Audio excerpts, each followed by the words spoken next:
Janasena MLA Jayakrishna YCP నేతలపై తీవ్ర విమర్శలు చేశారు. శ్రీకాకుళం జిల్లా పాలకొండ క్యాంపు కార్యాలయంలో మీడియాతో మాట్లాడుతూ కూటమి ప్రభుత్వంపై వైసీపీ నేతలు చేస్తున్న ఆరోపణలపై ఆధారాలను చూపించాలని డిమాండ్ చేశారు.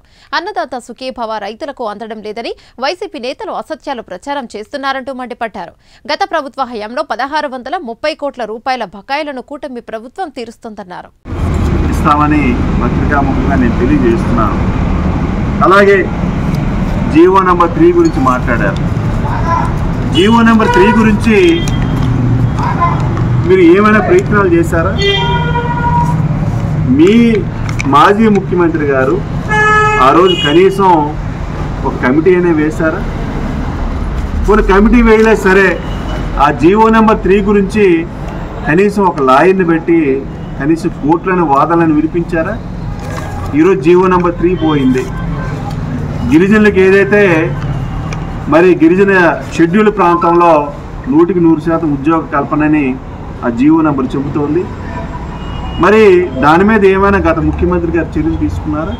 ఏ రోజు కూడా దాని గురించి కూడా మాట్లాడలేదు. మొన్నను కూటమి ప్రభుత్వం వచ్చాక గౌరవ ముఖ్యమంత్రి గారు ఒక కమిటీని వేశారు.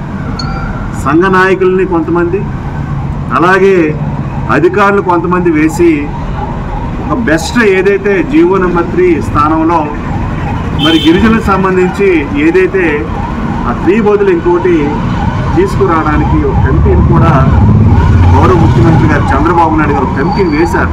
ఆ కమిటీకి ప్రతి ఒక్క సంఘ నాయకులు, గిరిజన సంఘ నాయకులు, అలాగే మరి అధికారులు అందరూ కూడా సెక్రటరీ గారు, గిరిజన శాఖ సెక్రటరీ గారికి పెట్టిందే వాళ్ళ అభిప్రాయాలు తీసుకొని అది కూడా త్వరలోనే ఆ జీవో నెంబర్ 3 కూడా పునరుద్ధరిస్తామని తెలియజేస్తున్నాను. ఇవన్నీ కూడా ఏమీ తెలియకుండా మాట్లాడడం ఇది చాలా హాస్యాస్పదంగా ఉంది.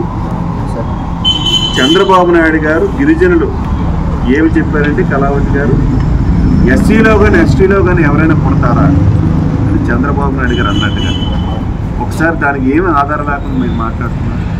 మీ దగ్గర ఆధారాలు లేనటువంటి ఆరోపణలు. ఈరోజు గౌరవ ముఖ్యమంత్రి గారు అలా మాట్లాడలేదు.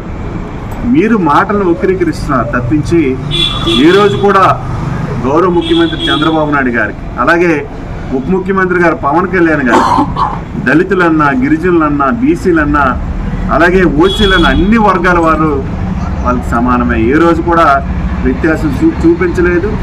అందరినీ కూడా సరిసమానంగా తీసుకున్న వ్యక్తులు ఈ ఇద్దరు వ్యక్తులని ఈ సందర్భంగా నేను తెలియజేస్తా ఉన్నాను. మరి అభివృద్ధి ఏమీ చేయకుండా కేవలం సంక్షేమం అవి రాలేదు, ఈ స్కీమ్స్ రాలేదు, పెన్షన్లు రాలేదు అని అంటున్నారు. మీరు గత ప్రభుత్వంలో పెన్షన్ ఎంత ఇచ్చారండి? ఎంత చెప్పారండి? మీ జగన్మోహన్ రెడ్డి గారు 3000 రూపాయలు ఇస్తానని చెప్పారు. ఆ 1000 రూపాయలు కూడా 5 ఏళ్ళు పెట్టింది ఇవ్వడానికి.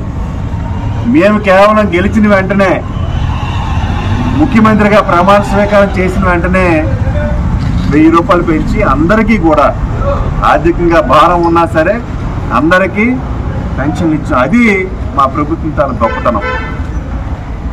అలాగే విడో పెన్షన్లు ఇవ్వలేదని మొన్న భర్త చనిపోయినటువంటి భార్యలందరికీ కూడా వారందరికీ కూడా పెన్షన్ రిలీజ్ చేశాం.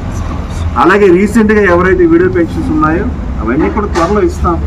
అలాగే వృద్ధాప్య పెన్షన్లు కూడా అర్హులైనటువంటి ప్రతి ఒక్కరికి కూడా వృద్ధాప్య పెన్షన్లు కానీ, అలాగే వికలాంగ పెన్షన్లు కానీ, ఇవన్నీ కూడా పెన్షన్లు అన్నీ కూడా మా ప్రభుత్వం ఇస్తాం.